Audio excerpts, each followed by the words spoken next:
थांगे नुमित असिगी ओइबा राशिफल मियामदा पाउदमजरी अहानबदा मेष राशिफल मियामना थोइना चाली मखोइगी मतेंग लई नाइतोम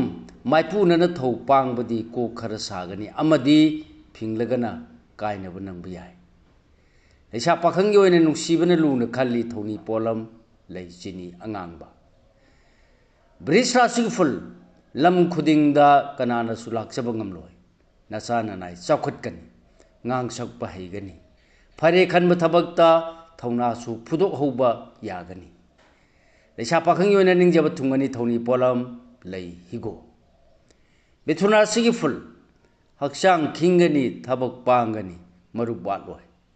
apha pun koksagani loksingdi kharwali aduna naitom chatkanu leisa pakhangi oina phana sonbigani thawni polam leina pu kismis करकरा सिगी फुल हराउब नुंगाइजबा मिसंग हेंगटपा मियामना तेंबांग बिबा नुमिनी हुदगिदी चेक्सिलु येंगनबा लाइथोकपा यादबा नुमिनी लेसा पाखंगी ओइना निंगजबा थुंगनी थौनी पोलम लई हिगो मथंगदा लखोचबा सिंगरा सिगी फल मिगी मतुंग इनबदी यागदबा नुमिनी सोकपनबा याबदगी चेक्सिलु आसावबा उथोक्त्रबा नापल तौद्रबदी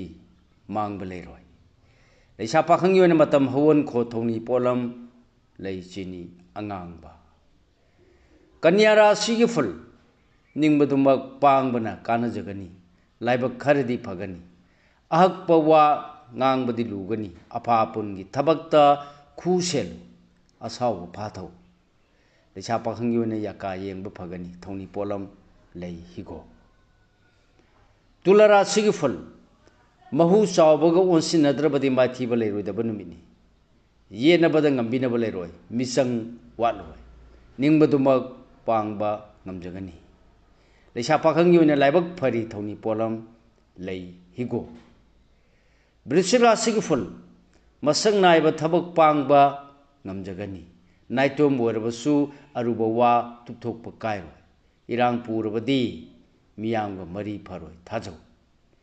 लेसा पाखंगी ओइना हेंजिन खल्लुनु थौनी पोलम लई हिगो धनु राशि की फल पोरम निंथिना सिंदोकलाबा थबकसिंग लाइना पांगनी असावबु उथोकपगिसु कानबा फंगजगनी मरम चादन